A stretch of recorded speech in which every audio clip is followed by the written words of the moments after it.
the balance of my remarks to an issue that I believe will largely determine not only African American success, but the success of our nation in the 21st century. And that is whether we are offering our children the very best education possible.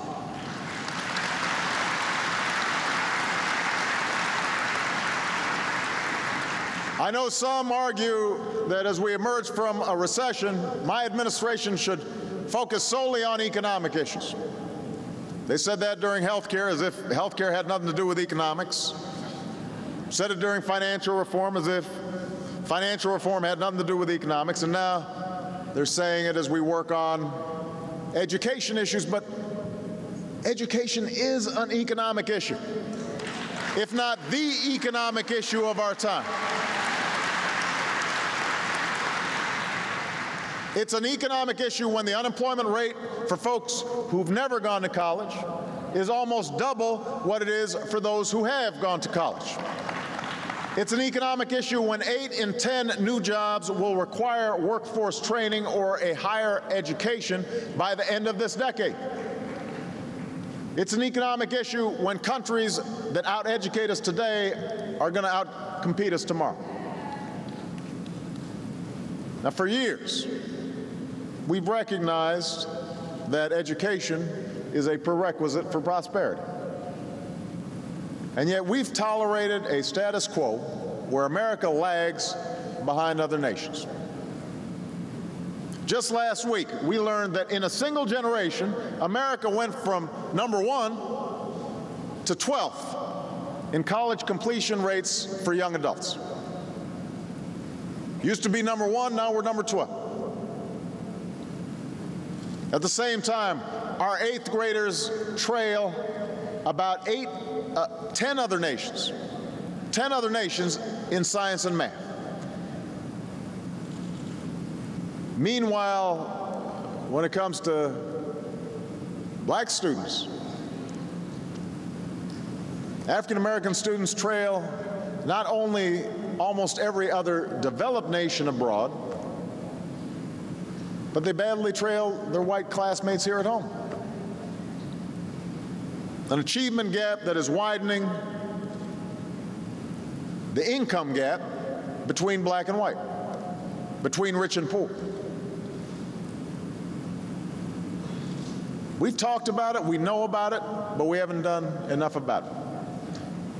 And this status quo is morally inexcusable, it is economically indefensible, and all of us are going to have to roll up our sleeves to change it. And that's why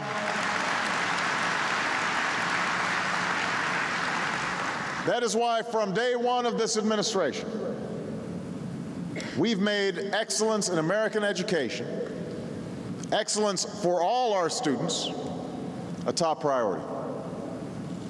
And no one's shown more leadership on this issue than my Secretary of Education, Arne Duncan, who is here today.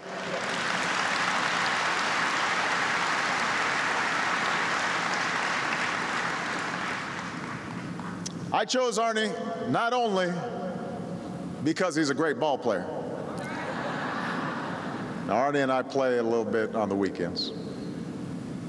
I chose Arne because I knew that for him, closing the achievement gap, unlocking the potential of every child, isn't just a job. It's been the cause of his life.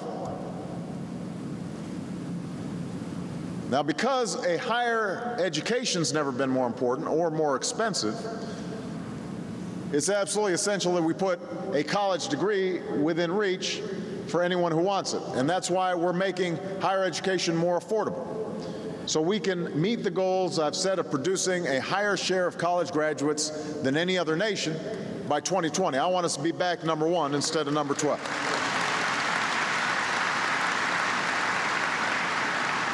And in pursuit of that goal, we eliminated taxpayer subsidies to big banks. We saved tens of billions of dollars, and we used those savings to open the door to additional financial aid, to open the door for college to millions more students. This is something that a lot of you may not be aware of, but we have added tens of billions of dollars that were going to bank middlemen, so that that money is now going to students, millions more students who are getting scholarships to go to college. That's already been done. We're making loan repayment more manageable, so young people don't graduate like Michelle and me with such big loan payments every month. You're welcome. That, right there. You can relate. And we're reinvesting in our historically black colleges and universities. Our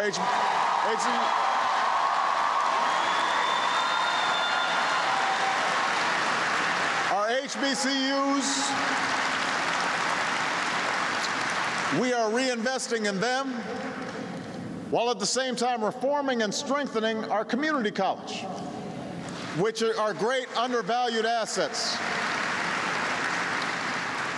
Great assets that are a lifeline to so many working families in every community across America. But here's the thing. Even if we do all this good stuff for higher education,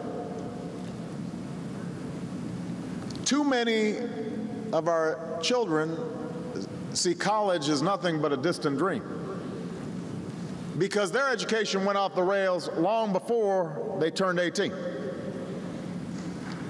These are young people who've been relegated to failing schools in struggling communities where there are too many obstacles, too few role models, communities that I represented as a state senator, communities that I fought to lift up as a community organizer. I remember going to a school back in my organizing days and seeing children, young children, maybe 5 or 6, eyes were brimming with hope, had such big dreams for the future. You'd ask them, what do you want to be when you grow up? They'd want to be a doctor, they want to be a lawyer. And then I remember the principal telling me that soon all that would change. The hope would start fading from their eyes as they started to realize that maybe their dreams wouldn't come to pass.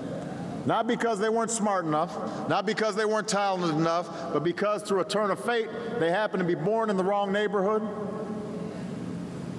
They became victim of low expectations, a community that was not supporting educational excellence.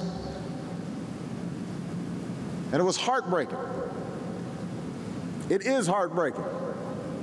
And it reinforced in me a fundamental belief that we've got an obligation to lift up every child in every school in this country, especially those who are starting out furthest behind.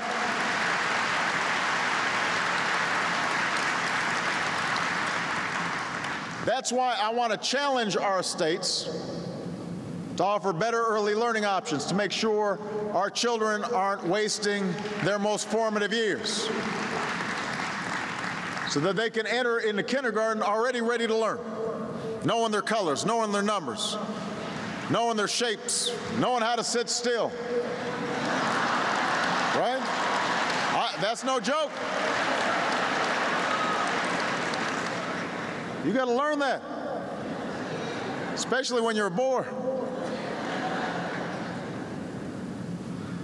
That's why we placed such heavy emphasis on the education our children are getting from kindergarten through 12th grade. Now, over the past 18 months, the single most important thing we've done, and we've done a lot. I mean, the Recovery Act put a lot of money into schools, saved a lot of teacher jobs, made sure that schools didn't have to cut back even more drastically in every community across this country. But I think the single most important thing we've done is to launch an initiative called Race to the Top. We said to states, if you are committed to outstanding teaching, to successful schools, to higher standards, to better assessments, if you're committed to excellence for all children, you will be eligible for a grant to help you attain that goal. And so far, the results have been promising and they have been powerful.